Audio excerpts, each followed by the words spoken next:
yesterday, and increasing violence targeting LGBTQI plus persons.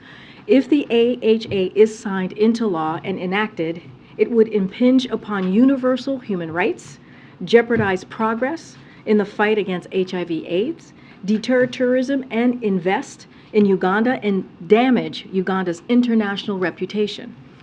The bill is one of the most extreme anti-LGBTQI plus laws in the world. Human rights are universal.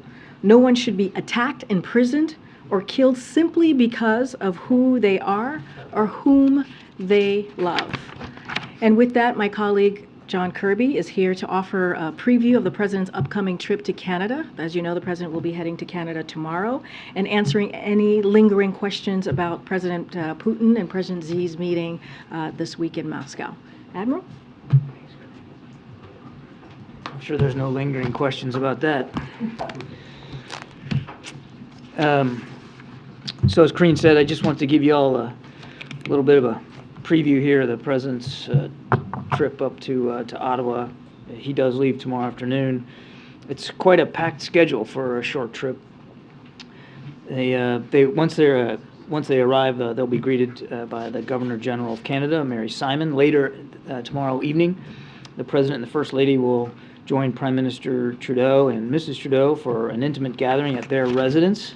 And on Friday, the President will participate in a bilateral meeting, of course, with Prime Minister Trudeau and his team, during which he will absolutely reaffirm the United States' enduring commitment to this U.S.-Canada partnership. President will then follow in the tradition of previous presidents who visit Canada and address Canada's Parliament. In his remarks, the President will underscore how the U.S.-Canada partnership benefits not only our two countries, but the entire world, and that by working together, we can address some of the biggest challenges we face. President Biden and Prime Minister Trudeau will then participate in a press conference. Later tomorrow, or Friday evening, the President and First Lady will attend a gala dinner at the Canadian Aviation and Space Museum. Now, in addition to joining the President for those events, the First Lady will continue to build on her friendship with Mrs. Sophie Trudeau and participate in a spousal program that's focused on our shared cultural connections and, of course, empowering young people. This is a meaningful visit. Canada is one of the United States' closest allies and friends, and has been now for more than 150 years. This will be the first true, in-person, bilateral meeting between the two leaders in Canada since 2009. In the first year of this administration, we focused on rebuilding that bilateral relationship. In the second year, we focused on following through on our commitments, including prioritizing orderly and safe migration through regular pathways and enhancing collaboration to address the synthetic opioid crisis. And now, heading into the third, this visit is about taking stock of what we've done, where we are, and what we need to prioritize for the future. We're going to talk about our two democracies stepping up to meet the challenges of our time. That includes taking concrete steps to increase defense spending, driving a global race to the top on clean energy, and building prosperous and inclusive economies. That's continuing to take bold action. That's also continuing to take bold action to combat climate change, promote inclusive economic growth and good jobs, strengthen our democracies, supporting efforts for stability in Haiti, and continuing, of course, to support Ukraine. President Biden will also promote our shared domestic and foreign policy goals, including by highlighting the mutual benefits of the Inflation Reduction Act, the CHIPS and Science Act, the U.S.-Mexico-Canada Agreement for promoting prosperity and clean energy. And of course, the first call President Biden made to a foreign leader as President of the United States was to Prime Minister Trudeau, highlighting the strategic importance of this incredible relationship. Since then, the two leaders have spoken multiple times and also met in person a number of times, and we're looking forward to continuing to work with Canada to strengthen economic ties, to promote inclusive growth, to address, as I said, climate change, enhance North America's competitiveness, and strengthen our defense through both NATO and through NORAD. And with that, we'll take some questions. Hey, John. So I wanted to ask you about the Russian foreign minister's comments today about Britain's plans to supply Ukraine with depleted uranium ammunition, and Lavrov had said that's a step towards significant escalation. Does the Biden administration have any concern about the Brits sharing such ammo? Well, certainly we would let the UK speak for itself in terms of what sovereign decisions they're going to make about providing ammunition. But I mean, make no mistake. I mean, this is yet another straw man through which the Russians are driving a stake. This kind of ammunition is fairly commonplace, been in use for decades. I think what's really going on here is Russia just doesn't want Ukraine to continue to take out its tanks and render them inoperative. And if that's really the concern, if the Russians are very concerned about their tanks staying fully operational, they can just take them across the border back into Russia and take them out of Ukraine. They don't belong there in the first place. That would be my recommendation if they're concerned about threats to their tanks. And now that the meeting is behind us, is there any change in the U.S. assessment on China's weighing of sending weaponry to Moscow? No change. No change. Thank you so much. On the topic of Ukraine, what will President Biden's message be to the Prime Minister about sustaining support for Ukraine? And are there any concerns, given the debate that we are seeing here in Congress, that support will start to wane on the world stage? You know, I don't think the President believes Prime Minister Trudeau needs to have a message delivered on supporting Ukraine. I mean, the Canadians have been right there with us since the very beginning. And part of this Ukraine contact group, they have given millions of dollars in security assistance as well as humanitarian and even financial assistance, Kristen. So they have stepped up in a big way. We're grateful for that support. Prime Minister Trudeau doesn't need any messages from us on that. And as for the public support, again, we are very grateful for the bicameral and the bipartisan support that we're getting on Capitol Hill, and you can see that continue even with the House of Representatives now in Republican hands. The House leadership has been consistent in wanting to continue to support Ukraine. We're grateful for that, and we fully expect that will continue. If I could follow up with you on the news yesterday that the U.S. is accelerating the timeline for sending Abrams tanks to Ukraine. Can you talk about that decision, and also, are there any renewed discussions about potentially sending Ukraine the F-16 fighter jets that they've been asking? No change to our policy on fighter jets at this time. Nothing to speak to. I think the Pentagon laid out in more detail yesterday the decision making on the Abrams tanks. We have said from the very beginning. Heck, we've been saying this since the war began, that we know there's a sense of urgency we all share. Time is no one's friend here in this war.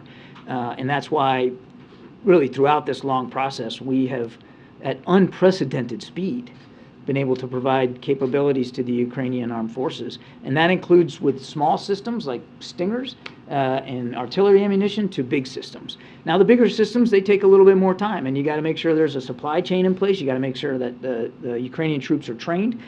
So it does take a little bit more time. As they worked through the Abrams decision, which was through a different mechanism than drawdown authority, the Pentagon was able to find a workaround to get a version of the Abrams tanks there a little bit sooner. Very quickly on TikTok, how closely will the president, how closely will this administration be watching the CEO testify tomorrow on TikTok, and what are the concerns heading? Well, we note that he's going to Capitol Hill. Certainly, we'll be monitoring the testimony. But as you know, there's a CFIUS review going on. We're not going to get ahead of that. And as you also know, we've made very clear our national security concerns about that particular application. That's why it's been banned on government devices.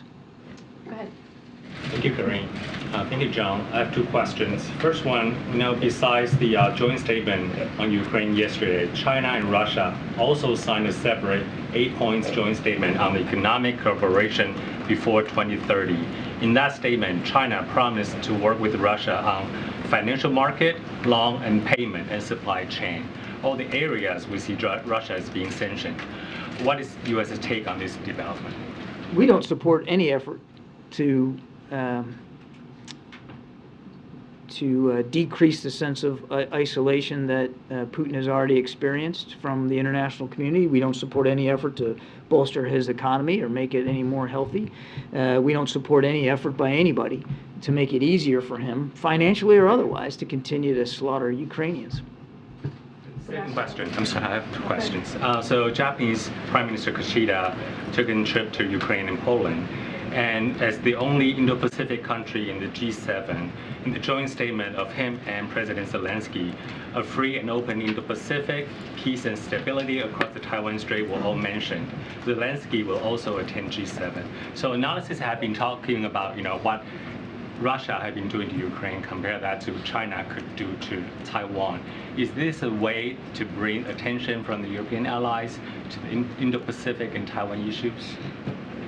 We are grateful for Prime Minister Kishida's visit. I think it shows the degree to which Japan really has stepped up, not just in the region, but elsewhere around the world. They have helped our efforts to support Ukraine, and of course we're grateful for that. And it does show how much more engaged Japan is globally and really taking a leadership position. It's noteworthy that the Prime Minister of Japan goes to Kyiv in the middle of a war, a city which, oh, by the way, got attacked just last night, very much on the front lines of this war, and that President Xi has yet to have a conversation with President Zelensky, which we urge him to do.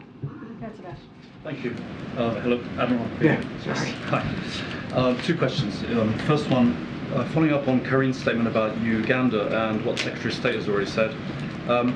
Is anything like sanctions or some other concrete measure being considered by the U.S. side if this law should take effect? Yeah, well, first of all, big if there, right? This is the Parliament passing it. It still has some process to go here. We're certainly watching this real closely, and we would have to take a look at whether or not there might be repercussions that we would have to take, perhaps in an economic way, should this law actually get passed and enacted.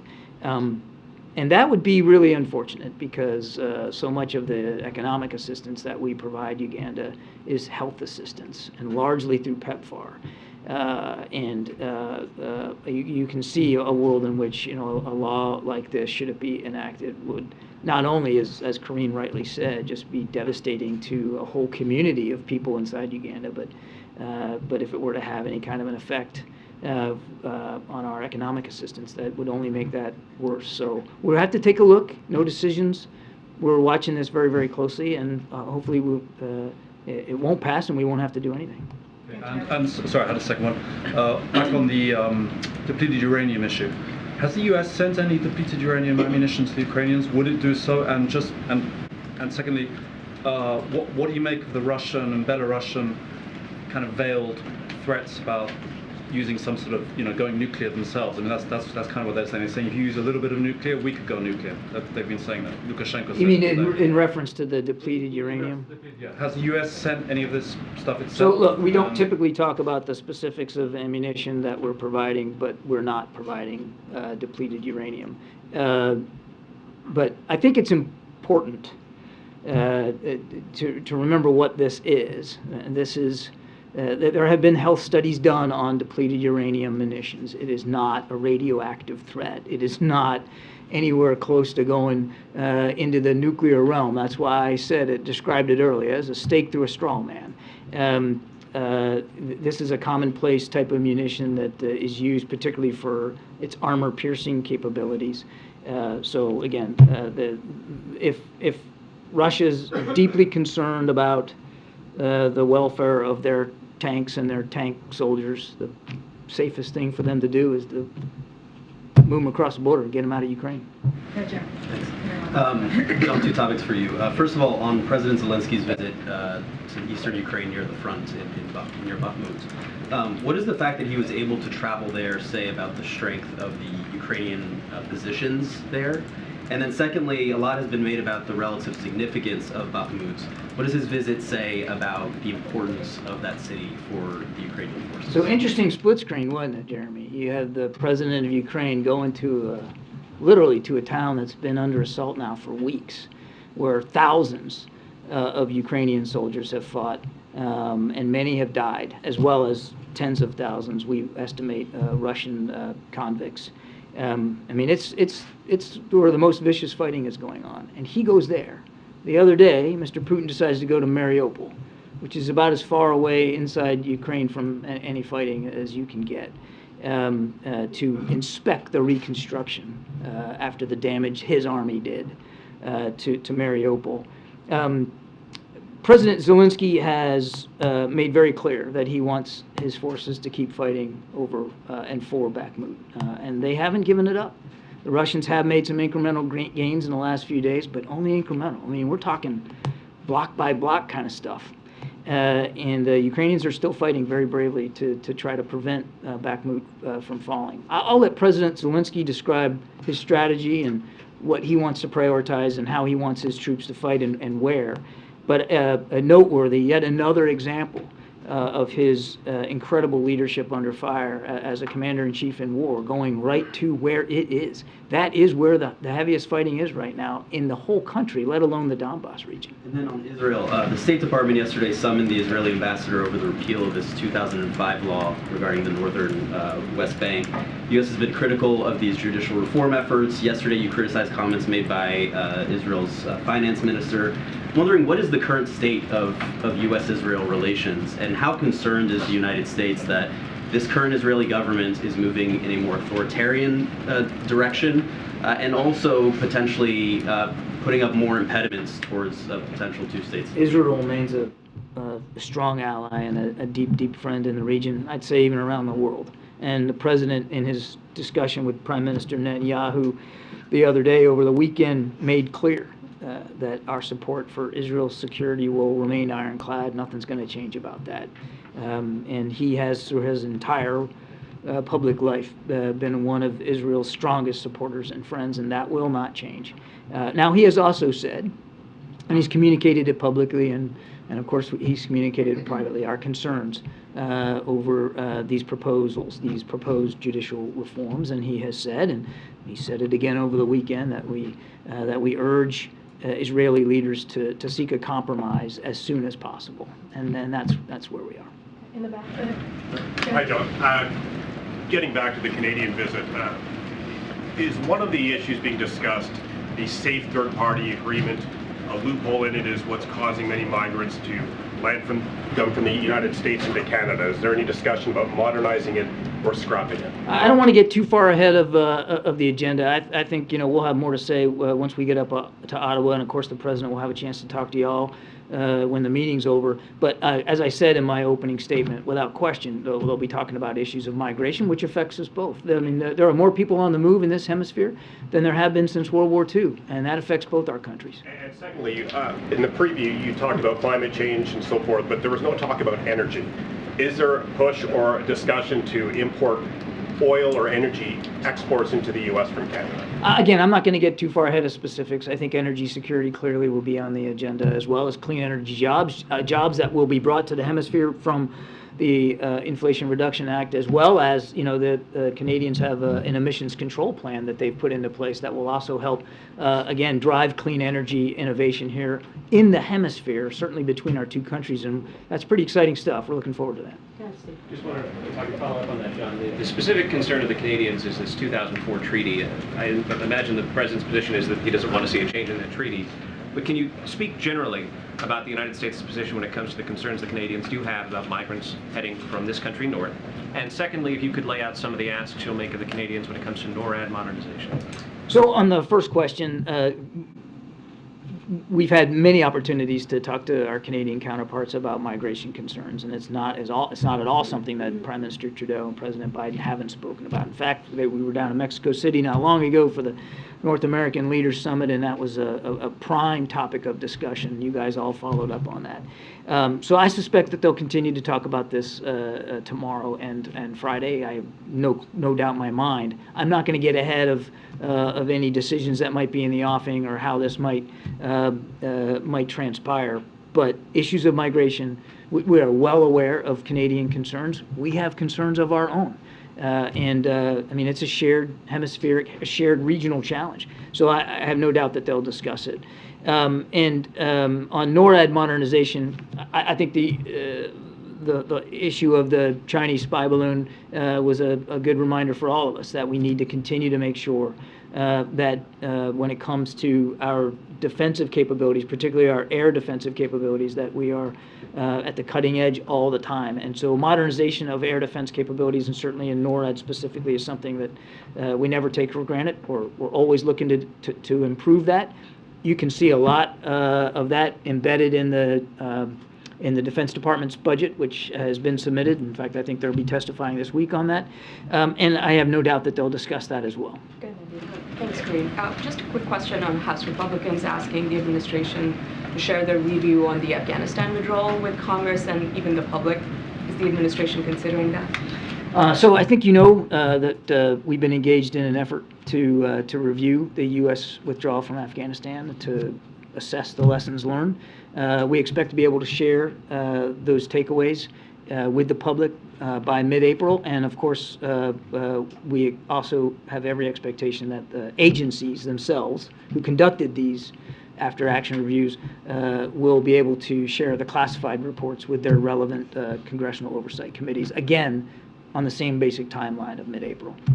And one quick one, your comment on the fresh set of missile strikes that we've now seen from Russia. This comes right as she left Russia. Yeah, pretty ironic, isn't it? Yeah, and so your thoughts on whether you think that visit has now definitively emboldened Putin? Mr. Putin hasn't really taken the foot off the gas since he invaded a year ago. He just continues to find new, brutal, violent ways to kill Ukrainians and to try to destroy Ukrainian cities, basically wipe Ukraine off the map as an independent sovereign nation. So it'd be hard for me to say that this visit emboldened him, but I find it pretty dang ironic. I mean, yesterday I was up here reading quotes that these two leaders put out about sovereignty and UN Charter and peaceful solutions and cessation of hostilities. And then the very next day, Vladimir Putin's launching drones and cruise missiles into Zaporizhia and to Kyiv, and as I noted, you know, killing innocent civilians even just last night. Two of them were kids. So it's hard to say whether he's more emboldened or not, but he certainly hasn't changed tack in the wake of all that lofty rhetoric about peace and cessation of hostilities. Just one other quick one on Putin's behavior. The Russian defense minister also awarded orders of courage to the two pilots that were involved in the downing of the U.S. Reaper drone. You know, obviously the U.S. made it very clear that we found that to be unacceptable. Just what do you make of Russia portraying them as national heroes? I don't know of another military in the world, another Air Force in the world that would award a pilot for smashing into a drone. If that's bravery, then I guess they got a different definition of it. It's ludicrous. It's insulting. Now we don't know whether that pilot was trying to intentionally ram that drone or not, but he did. Video evidence was pretty conclusive. Either way, I mean, in the Navy I grew up in, you don't want to hit anything. Hitting anything's bad for you. So like I'm sorry. I got to throw the flag on this one. I have no clue why they would give a bravery award to a pilot who was at worst maliciously putting himself and U.S. property at great risk, and at best just an idiot. Thanks, Karine. Hey, John, a question on Canada again. Will President Biden push Prime Minister Trudeau on an international peacekeeping force in Haiti? Can you talk about what specifically, as much as you can, they plan to do in that country? No question that they'll talk about the situation in Haiti, and both these leaders talked about it when we were in Mexico City. They share a concern about the dire situation down there from a security and humanitarian perspective. This is not something that is unfamiliar to either the Prime Minister or the President. I think they will continue to talk about ways we can continue to support from a humanitarian assistance perspective the people of Haiti and Haitian national security forces. And as for, multinational force or anything like that, again, I don't want to get ahead of the conversation here, but as we've said before, if there's a need for that, if there's a place for that, that's all going to have to be worked out directly with the Haitian government and with the UN. But I won't get ahead of what the conversation is going to be. One more thing. Do you have an update on Jeff Woodkey? Is he back in the States? Has the president talked to him? Does he plan to talk to him? No conversations that I'm aware of. You know what? Let me check and see. I don't know that he's actually arrived back here in the States. That's a good question. I owe you an answer to that. Gotcha. Thank you, Karine, and thank you, John. I have two questions on China and North Korea. First question, does the United States view on the China and Russia economic and military and technical cooperation agreement? And do you think this will affect the relation with North Korea? And then I follow up. And what agreement? I'm sorry? Economic and military and technology. I'm sorry, and I missed between who? Between China and Russia. Between China and Russia. At this time. And how that will affect North Korea? Yeah, how would that go to? I think it remains to be seen what effect there's going to be with bilateral relations with North Korea, Jenny. I think we need to dive into that a little bit more deeply and try to understand it. It certainly doesn't. Just at face value, it doesn't appear like there would be some huge impact on the way China relates to North Korea. But we've said this before: China does have influence in Pyongyang, and we continue to urge them to use that influence to help us decrease the tensions there on the peninsula and to enforce the sanctions, the international sanctions, the UN sanctions that have long been in place to try to curb North Korea's nuclear ambitions. One more, North Korea. North Korea conducted tactical attack simulations, tactical nuclear weapons simulations recently. And Kim Jong-un ordered to be ready for a nuclear attack at any time. Do you think North Korea's nuclear attack is imminent? We watch it as closely as we can. There's no indications or no information at this time that would lead us to believe that some sort of actual strike by North Korea is imminent. But we're watching and monitoring as best we can. Again, we urge Mr.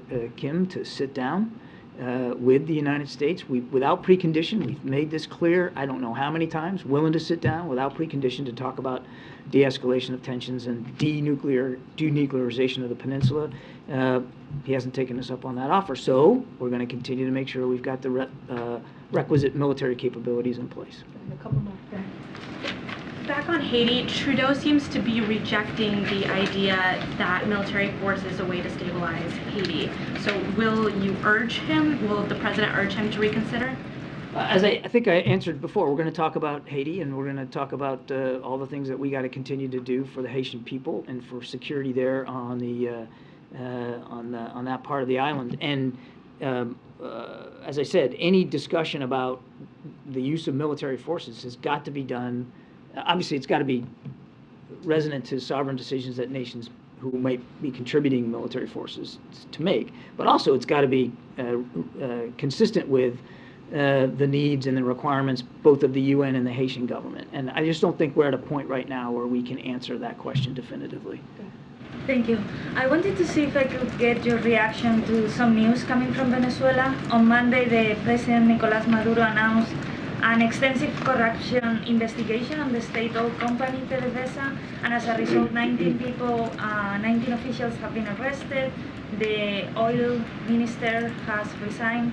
Has the U.S. been following this, and more broadly, how would this affect Chevron's activity in the country? Thank you. So we certainly support efforts to root out corruption, certainly including there in Venezuela, and we're going to continue to monitor the situation as it develops. As for Chevron, I would note that we provided targeted, time-limited sanctions relief to support efforts to restore democracy and alleviate the suffering of the Venezuelan people. Venezuela's state-owned oil company will not receive profits from the sale of oil, as any profit must go to the repayment of debts to Chevron, and then for any more details, I'd refer you to Chevron. Follow up on the survey. You said that you support these kind of investigations. Do you think it's a credible investigation coming from President Maduro? We would expect any investigation to be transparent, to be thorough, and to be as independent as possible. It's just started, so I don't think we're going to grade the homework here before it's done, but we would urge Venezuelan authorities to do this in a very accountable, transparent, and credible way. Thank you, Karine, and thank you, John. There's been considerable scuttlebutt about the damage that was inflicted on the Nord Stream pipeline. Now, last fall, Jake Sullivan said he believed, and I quote, "it was an apparent act of sabotage," and he supported investigations. It's been 6 months now. Has there been any progress on a government investigation, and will we be reading an official account of Nord Stream 2 in any way? First of all, I applaud you for the appropriate use of the word scuttlebutt. This is a great Navy term. Secondly, I think as Mr. Sullivan mentioned, there are 3 now national investigations being done into the Nord Stream 2 explosion by 3 of our allies. We are not going to get ahead of that. That work is still ongoing. We still do believe it was an act of sabotage. The United States was not involved in any way, contrary to some press reporting out there. But we need to let the work of these investigators go on, and it needs to go on unimpeded and without any influence or pressure from anybody else. No intention of impeding, but can you give us a ballpark when it might be done? I mean, remember, you got 3. You keep saying it. There's 3, and each of them are being conducted independently by 3 different nations, and I think we need to let them finish their work. I don't know of any timeline. You'd have to go to their national investigative bodies to find out. Go ahead, John. Thank you, Karine. John, prior to Xi's 3-day visit to Russia, China described this visit as a peace mission. He still hasn't reached out to President Zelensky. How would you describe this 3-day visit? We would not describe it as a peace mission. We let these 2 leaders characterize it in their own words. What I've said still holds. We noted that they said they were standing up for the UN Charter and for sovereignty, and we agree with that. And if China really wants to be helpful in that regard, they should be urging President Putin to get out of Ukraine. Here we are the day after, and Mr. Putin is launching more drones and missiles into Ukraine. So I don't know if President Xi delivered that message, but if he did, Mr. Putin ignored it. If he didn't, then you got what you got today. All right, 2 more.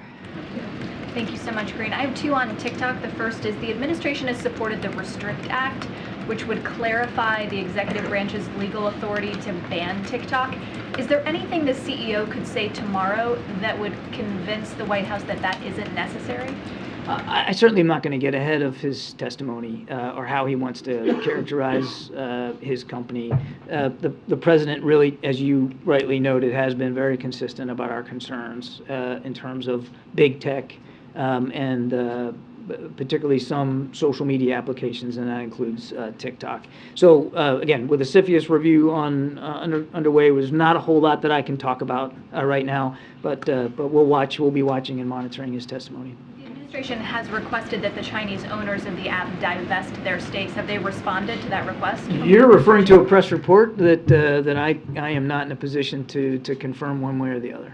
Last question. I wanted to follow up on TikTok. Obviously, you've expressed again today the national security concerns with the app.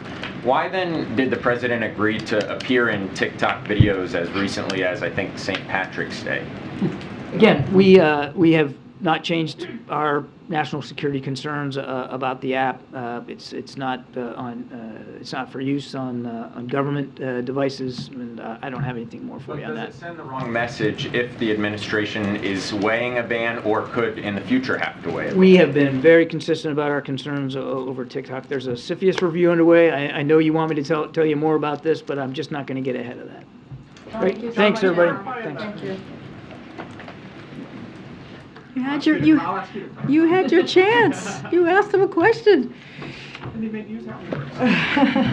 I probably won't go beyond what he said then. All right, just have one thing at the top, and then we can get going. As I'm sure you're all aware, and I mentioned this earlier in the week, we use this week to show how the MAGA House Freedom Caucus budget proposal will be a five-alarm fire for hardworking Americans. Today, we're revealing how their extreme proposal would ship manufacturing jobs overseas and undermine workers. And here are some examples of how it would do that. Reverse investments by President Biden and congressional Democrats in American manufacturing.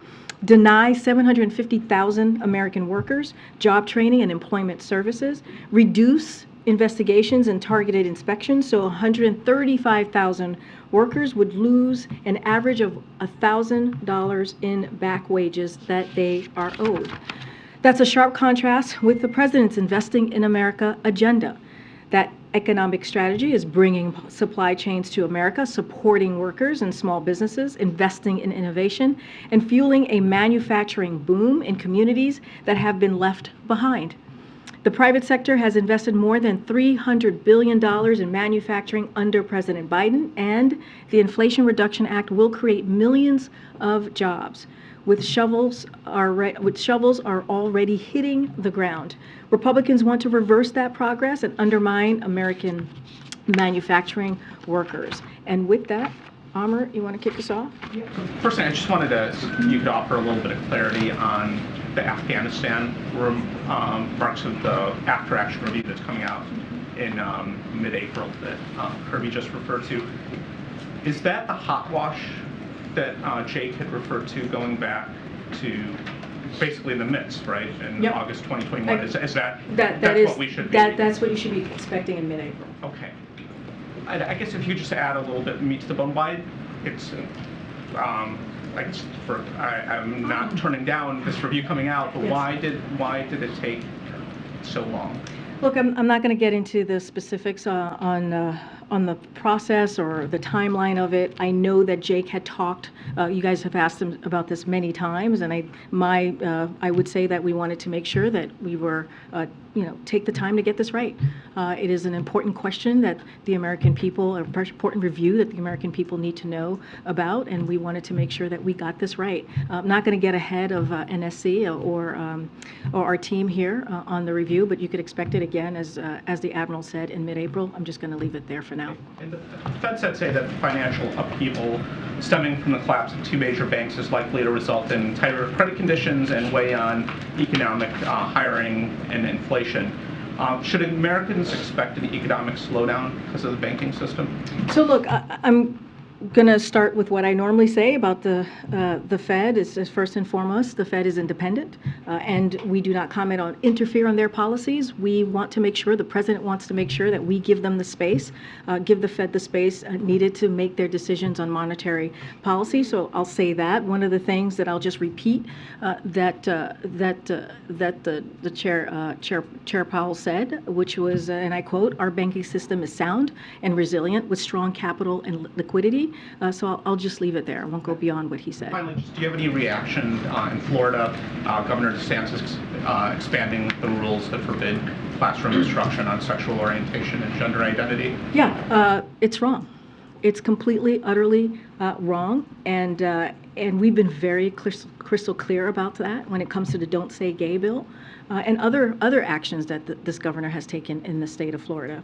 But make no mistake, this is part of a disturbing and dangerous trend that we're seeing across the country of legislations that are anti-LGBTQI+, anti-trans, anti the community in a way that we have not seen it in some time.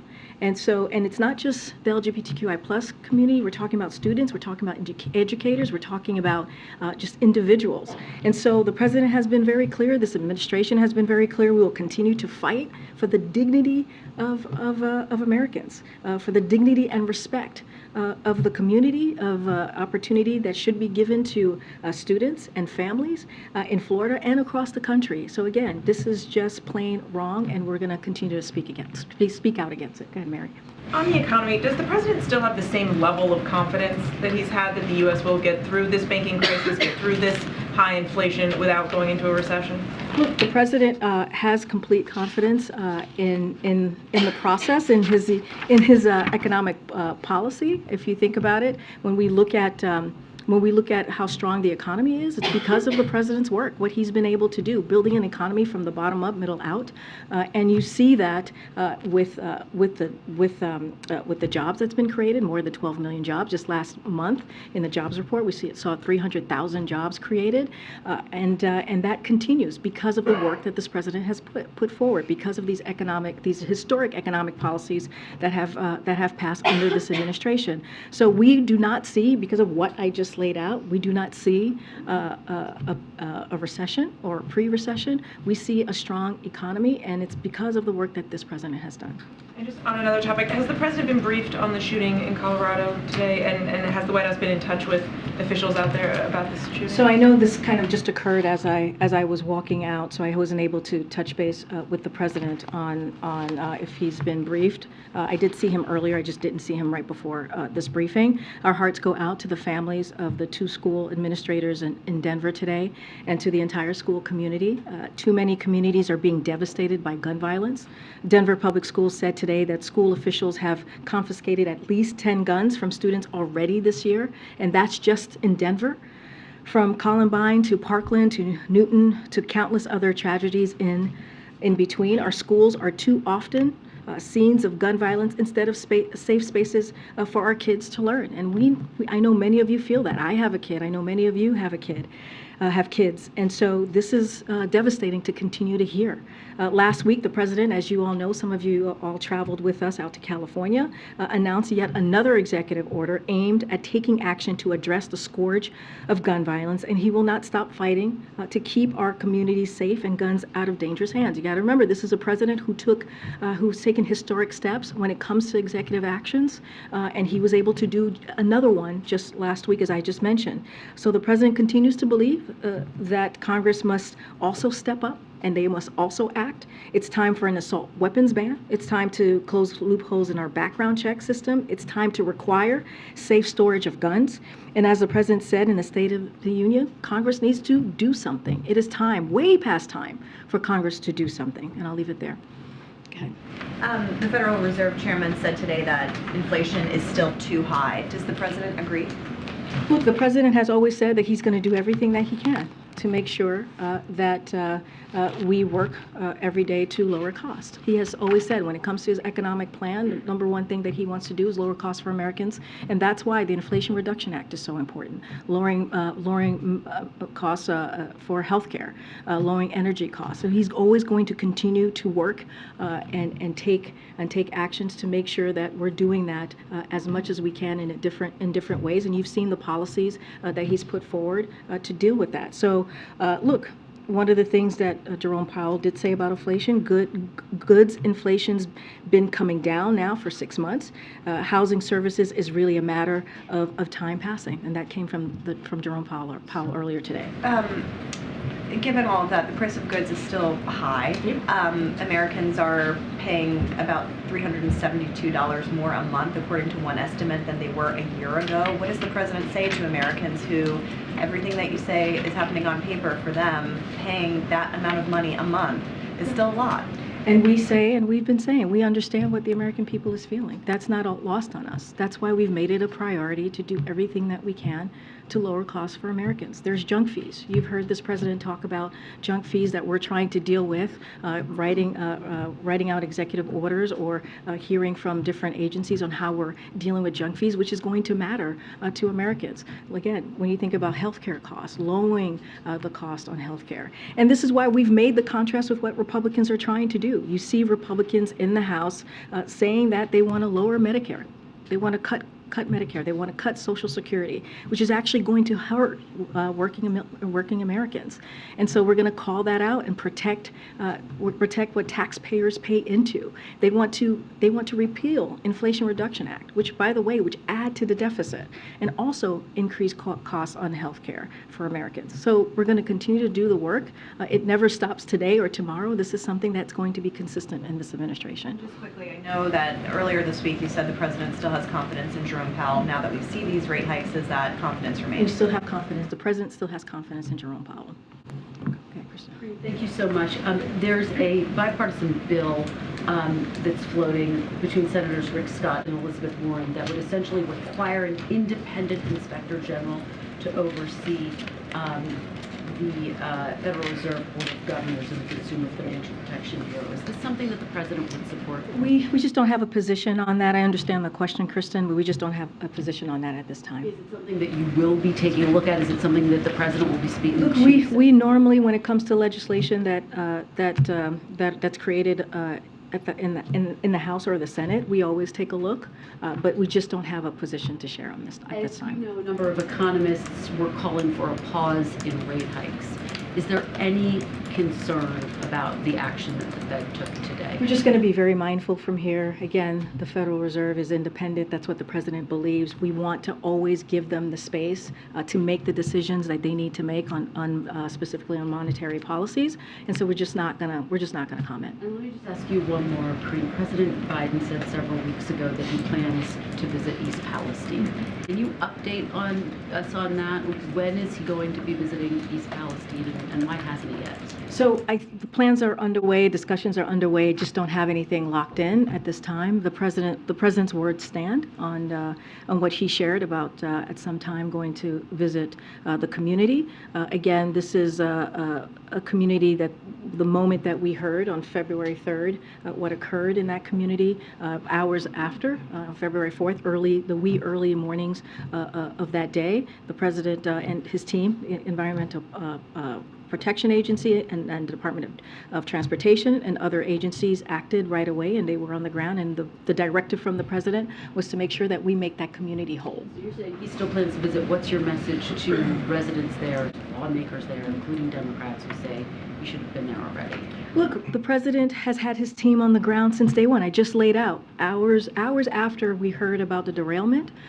We had agencies, administrators or leaders in the different agencies, regional leaders in the different agencies on the ground, taking action and making sure every day to make sure that the community is going to be whole. That is the message that the president is sending to the East Palestine community, is that we are going to be there until they are whole again. And make sure that we hold the company responsible, Norfolk Southern, accountable. That is also important. We are cleaning their mess, but we're going to make sure that they are held accountable.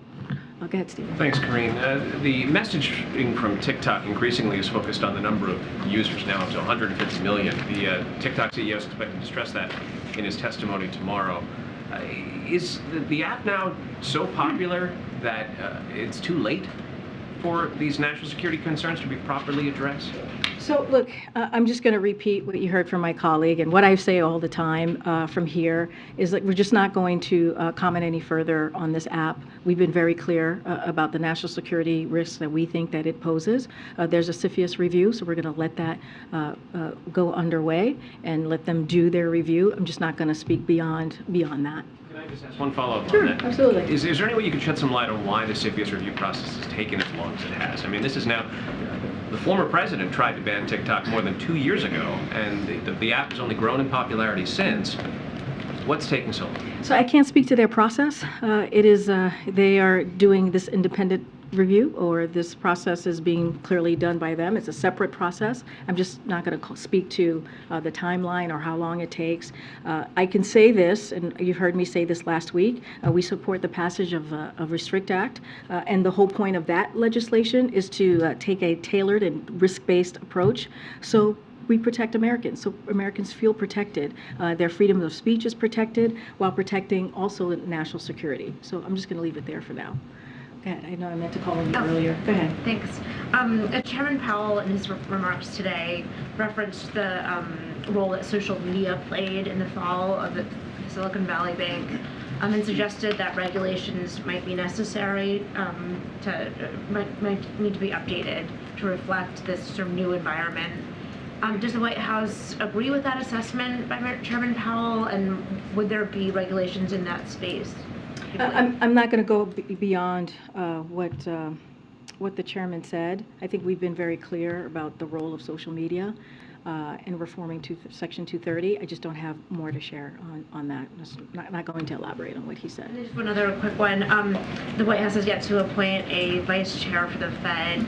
Sort of given the last few weeks and the turbulence, is there any sort of timeline that you could share with us, or could you share whether there's been any heightened, I don't know, urgency in filling that role? I don't have anything to preview to you at today. The president's taken this open appointment very seriously.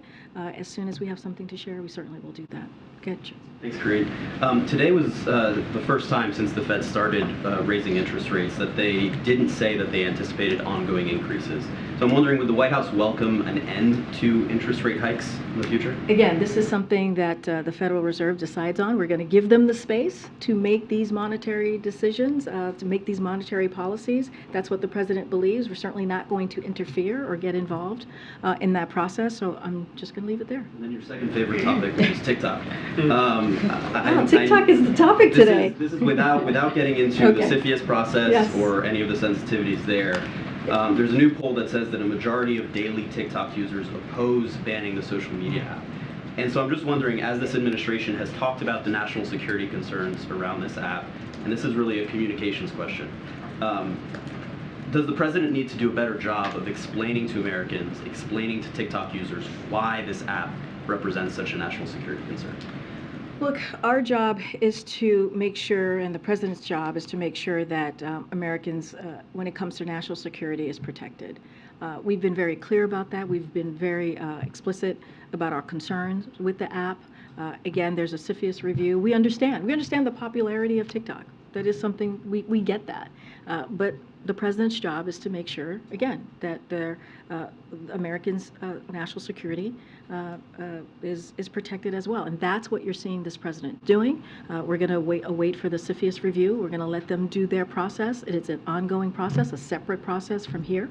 And so we'll see where they land. Is there more he can do to convey those national security concerns? Because clearly it's not getting through to a significant portion of the population. No, understand your question. I think the president's main focus is Americans' national security, and that's what you have seen him do from this administration. Real quick on Phil Washington, the administration's nominee for the FAA. The Senate Commerce Committee abruptly delayed his committee vote. This comes nearly 8 months after Phil Washington was initially nominated.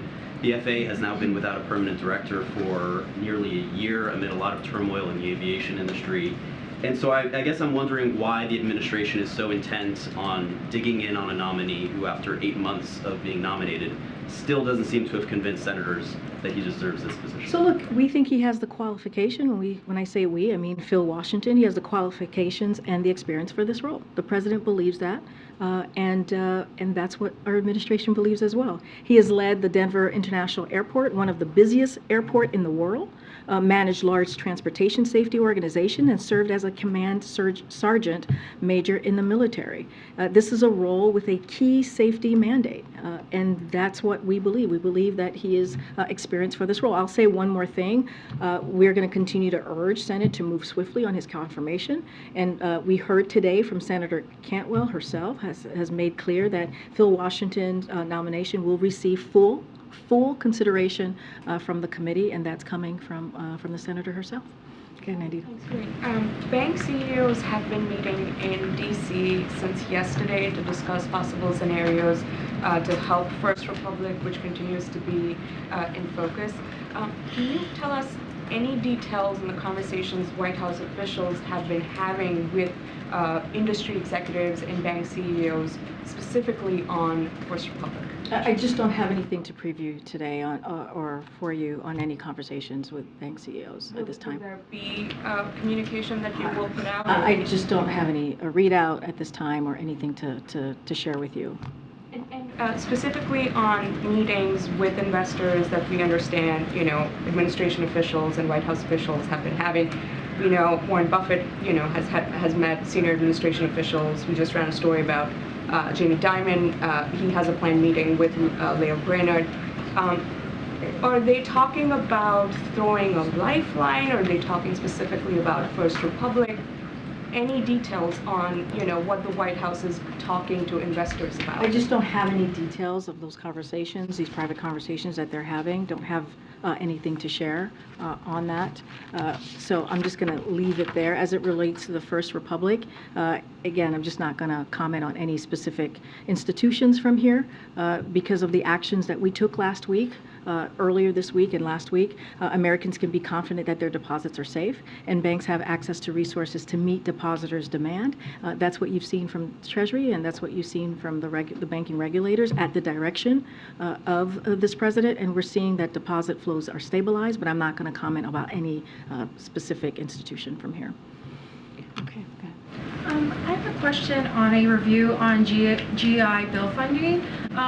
It found that the University of Phoenix has received more GI Bill funding than any other institution of higher learning. The University of Phoenix has had a history of government scrutiny for misleading military veterans. Is there any cause for concern for the amount of funding it's receiving, especially as the president has made an effort to rein in predatory colleges? So look, I have not seen that report, so I'm not going to comment specifically on what's occurring there locally. What I can say is the GI Bill is something that's incredibly important for our military veterans, and so just don't want to go beyond a report that I haven't read. And then I have another question. So Texas Governor Greg Abbott has installed more than 130 miles of razor wire on federal land in the Rio Grande Canal. Abbott didn't seek the required permits to do this, and has doubled down on yesterday on Twitter saying that they are not going to ask permission to do this. Does the administration plan to sue Texas like they did in Arizona over former Governor Doug Ducey's makeshift border barrier? That's a question for the Department of Justice. I don't have anything to share here. But more broadly on the governor in Texas, this is another political stunt that we've seen from him over and over again. Instead of dealing with an issue in a way that can actually have results, he continues to have do these political stunts. And it's unfortunate because what it's going to do is actually hurt the communities that he is supposed to represent. And this is a president that has, when it comes to working to secure the border, dealing with a real issue, he's taken action. He's catched record levels of fentanyl because of the work that he's done, because of the record levels of funding. We support 23,000 agents, the most ever, working to secure the border, and we take more than 8,000 smugglers off the streets. We want solutions. We want real solutions that are going to matter to the American people, and that's not what the Governor Abbott is all about. Go, Karen.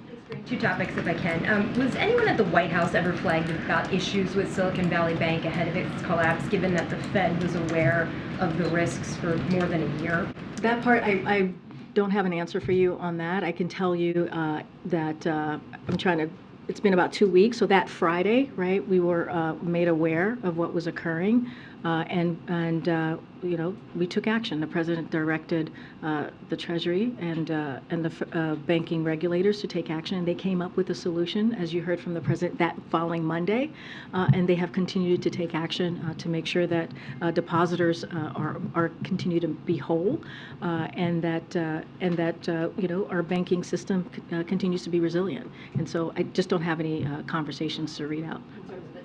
The timeline. I don't have a timeline to.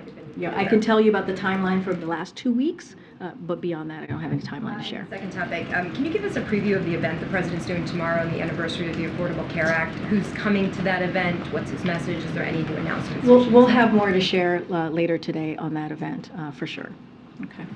I'm going to go around. Go ahead, Karen. Another question on the Affordable Care Act.